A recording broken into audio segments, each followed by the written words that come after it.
Hai Sobat Komunikan, welcome back to my channel. Bersama saya Miss Heni. Hari ini kita akan membahas tentang kerangka pikir. Setelah sebelumnya saya menjelaskan mengenai kerangka konsep, kemudian hari ini kita akan masuk topik kita yang 2.4 bicara tentang kerangka pikir. Teman-teman, izinkan saya untuk share mengenai kerangka pikir. Ya. Nah, berikut adalah kerangka pikir.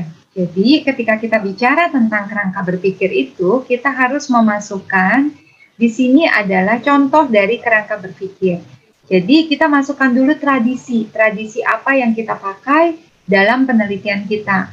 Biasanya, seperti yang saya katakan, kalau tradisi di dalam penelitian kuantitatif, biasa kita menggunakan sosiopsikologis dan sibernetika. Jadi, biasanya hanya dua itu. Kita tidak bisa menggunakan tradisi seperti semiotika gitu ya, kita tidak bisa gunakan tradisi yang lain, tetapi biasanya kalau untuk kuantitatif kita gunakan sosiopsikologis ataupun kita bicara tentang sibernetika.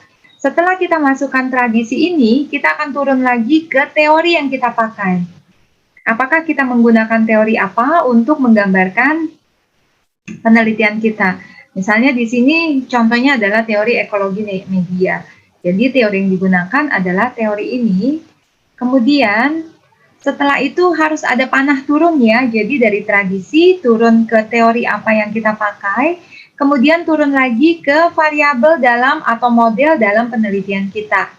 Ya, di sini adalah pemasaran media sosial sebagai variabel X, di mana hiburan, interaksi dan lain sebagainya ini sebagai dimensinya. Ya, kemudian ekuitas merek itu sebagai Z, di mana 1, 2, 3 ini sebagai dimensinya, dan respon konsumen sebagai Y, gitu ya. Dan preferensi merek, harga premium, dan loyalitas merek adalah dimensinya. Nah, setelah itu jangan lupa kita harus tulis keterangan gambar. Di setiap gambar kita harus berikan keterangan, ya. Keterangan gambar, kemudian kasih sumber, jangan lupa. Kita harus bicara tentang sumber, ya. Nah, setelah kita menulis atau menjabarkan tentang kerangka berpikir, teman-teman jangan lupa untuk memberikan sekitar 1 paragraf, gitu ya. Tidak perlu terlalu banyak, tetapi teman-teman silakan berikan 1 paragraf tentang penjelasan tentang kerangka berpikir, gitu ya. Ketika kita masuk kerangka berpikir, silakan teman-teman memberikan penjelasan. Bahwa yang pertama dipelajari adalah kita bicara tentang tradisi sosiopsikologis yang kita pelajari.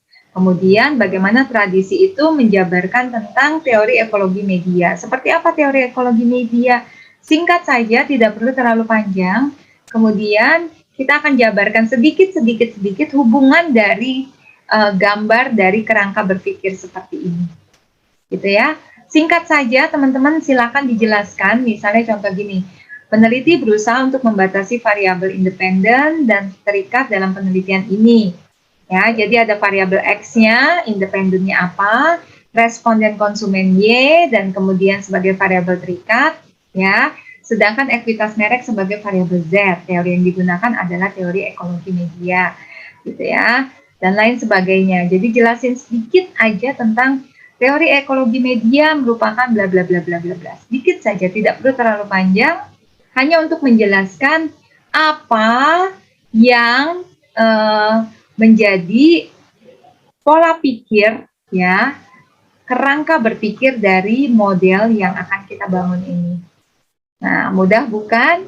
Jadi silakan teman-teman ditambahkan tradisinya, ekologi media atau teori yang kita gunakan. Kalau ada teman-teman yang pakai teori usage and gratification boleh, gitu ya. Kemudian tinggal dimasukkan ke dalam model penelitian kita mau pakai model seperti apa.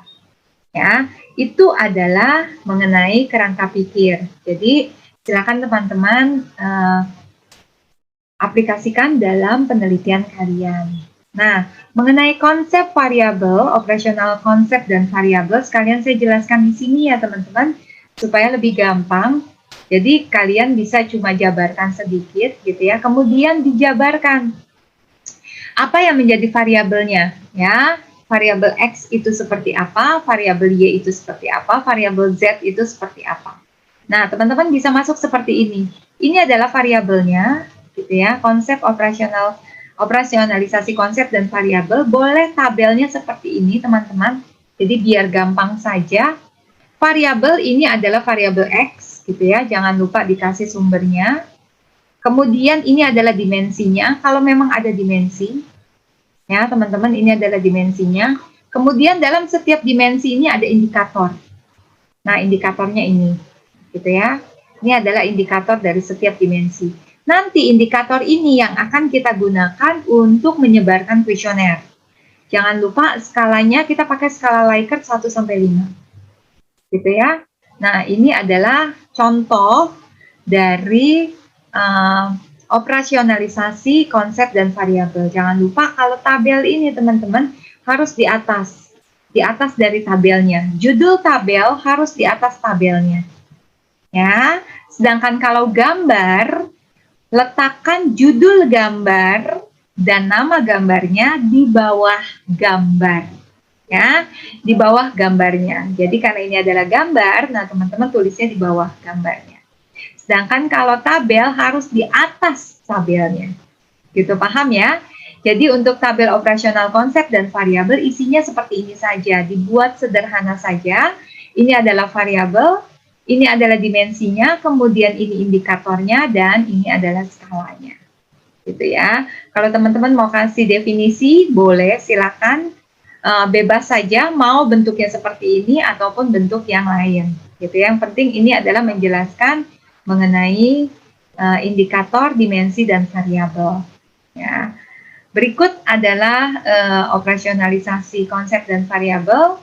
Semoga bisa membantu teman-teman untuk mengerjakan 2.6, gitu ya. Oke, sampai jumpa di tutorial saya berikutnya mengenai hipotesis 2.7. Oke, sampai jumpa lagi. Semoga kita semua dalam keadaan yang sehat. God bless. Bye-bye.